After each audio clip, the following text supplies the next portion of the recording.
Today I want to give you my best tips on how to blend a sunset sky in acrylic paint. I find that sunsets are the easiest high reward paintings for beginners. They're really fun to do from imagination. They're so easy. You choose your own palette, any shades of blue, purple, red, pink, orange, peach, and yellow with some white. Any combination of those will do. You can have only one color with white, or a whole bunch of colors, or all the colors, whatever your choice is. My goal here is to create a pastel sunset sky with seamless blending. Acrylic is hard to work with, it's kind of really fast drying, and if you have problems with the fact that acrylic dries too fast, if you're a slow painter like me, I have two suggestions. The first suggestion is to maybe try open acrylic paints. I like these ones by Golden. They're slow drying acrylic paints. They kind of behave like oil in some ways. They give you a lot of time to work with before they start drying. I made a full review of those paints. I really like them. The other option is to buy a slow drying medium. The open medium by Golden is my favorite by far. I also made a video about it. If you like to paint slowly and you find acrylic paints super frustrating, maybe considering using only open paints would be an ideal situation for you. But if you want only specific sections of a painting to dry a little bit slower, let's say you do portraits and you want time to blend the skin, then the open acrylic medium would be your best bet, because you don't have to buy new paints. You just add that to your paint and you decide how much you add as well. Those are tools that I like, that I use when I need to have seamless gradients, but they're not necessary. If you have regular acrylic paints, I still have really good tips that's gonna make a world of difference for you. One of the main thing is consistency. Using soft body acrylics, the more liquid kind, is really the way to go for creating gradients. It's still possible to dilute heavy body paints, of course, with a bit of water. It's just a little bit more work. And the consistency that you're aiming for, I would say, is like a liquidy yogurt. That's a perfect consistency for blending.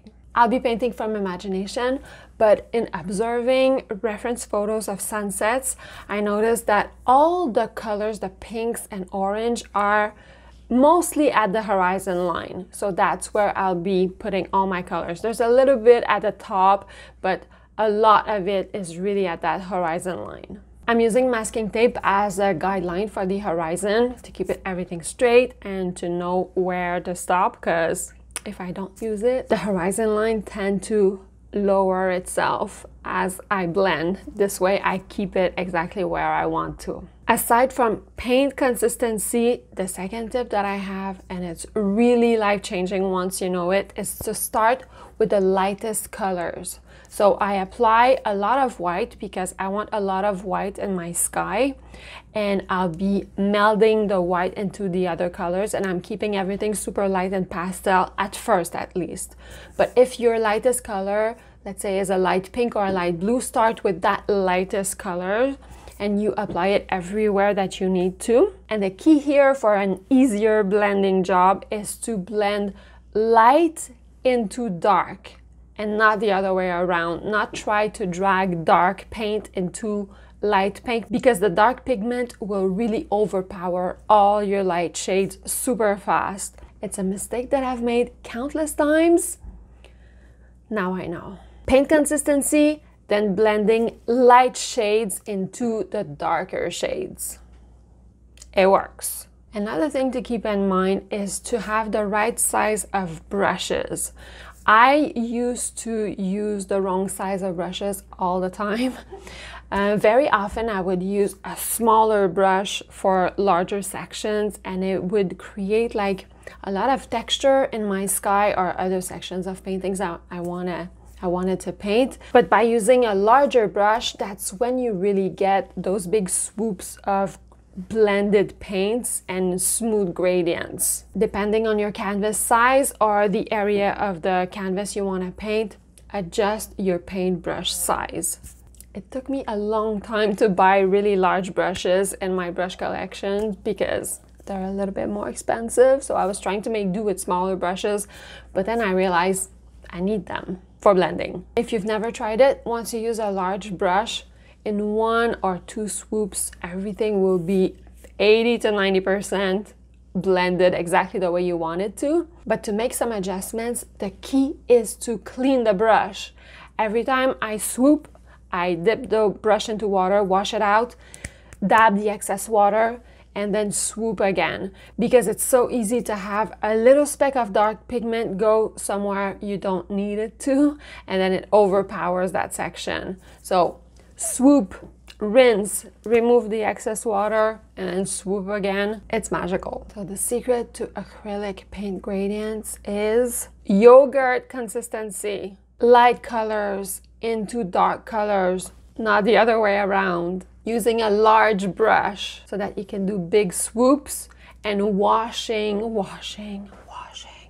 the brush all the time in between your strokes. It will change your blending life, I'm telling you. I used to be super frustrated with acrylics when it came to blending and gradients, but once I really applied myself to find all the possible tricks, not so bad anymore. It kind of goes pretty well. Side note, another mistake that is so easy to make is to create a color that is a little bit too dark for your needs. Acrylic paint gets darker as it dries, so it's very misleading. On the paint palette, it could look perfect, but once it dries on your canvas, you'll see that it gets so much darker. So sometimes you don't know what's happening and all of a sudden all your colors are off. That's the reason you have to go a lot lighter at the beginning when you mix your paints, at the risk of having to kind of adjust later on after it dries. I find that all mediums have their challenges, and with acrylic, that's one of them. Once I'm satisfied with the sky, remove the tape, and it's time for me to paint the reflection on the water. So I want to do a lake and then some trees. When it comes to reflection on the water, it can be confusing. At least for my brain, it used to be confusing. The way I try to see it is, imagine that I could fold the canvas over on itself and imprint the sky on the lake. So everything that will be at the top of the sky will be reflected at the bottom of the lake. So you know what I mean? You flip it. So I try to mimic the colors roughly. It doesn't have to be perfect, but I know that whatever's at the top of the sky will be at the bottom of the lake. At the bottom of the sky will be my top of my lake. Kind of make it happen roughly and call it good enough. But even if it's kind of all over the place, it's still gonna look good at the end. Don't worry about it. At this stage of the painting, anything could do. I could do a mountain line. I could do so many things here, but I decided to do a tree line. Well, 2 tree lines, as you'll see. I'm using black, but any dark color would do, like a navy blue, dark burgundy, or dark green would do. One thing that I try to remember when painting a tree line is to start a little bit lower than what I'm expecting or want the result to be, because the trees, as I build them, at least for me, they tend to creep up and up and up, and then they kind of overpower and hide the nice blended sky that I worked so hard on. So I give myself a little bit of leeway and I put my tree line just a little bit lower. And now it's a question of patience, because there's a lot of like little details in a tree line. I find that an effective tree line is very irregular. So I take my time, dab, dab, dab, and create foliage in a very irregular way. So little peaks, a few peaks in a row, and then a big dip for a while, and try to have a very irregular line. I find looks the most natural. And as I'm doing this, I keep in mind that reflection in the water. So I'm dragging the trees in that same way of thinking as if the canvas would be folded down. I drag it down a little bit as I'm creating that line. And once again, brush size is important. One mistake that I constantly make is to use too big of a brush for trees, because I find it a little bit tedious to paint trees for some reason. I don't know why. I just would want it to just appear real fast and move on to the next. But I've noticed that by using a brush that is slightly too large, it kind of overpowers my painting once again. So using a smaller brush, and I guess take the opportunity to have a little zen moment, you know that it's gonna be a while because it's a bunch of little dots everywhere and details, but it's okay. It's all a question of state of mind, right? With that small brush, I slowly build the treetops, because concentrating on the treetops is what will give that impact of the tree line. At the bottom part of the tree, it could be a little bit more messy, but those treetops is where I'm trying to put a little bit more details.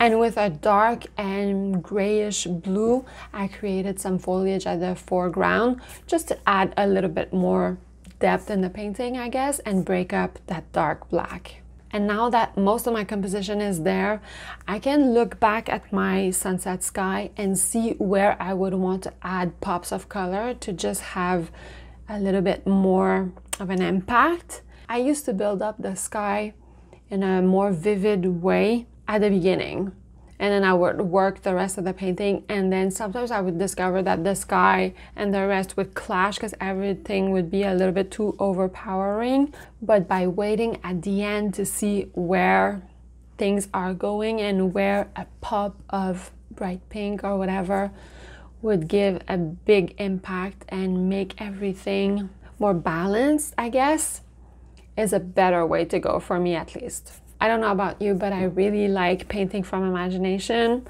I think it's super rewarding to have a surprise at the end and not knowing where you're going and seeing the painting evolve. It could be a bit scary, but if you don't have a preconceived notion of what you want it to look like, it could be surprising and really fun. I put together a video of my best acrylic painting techniques.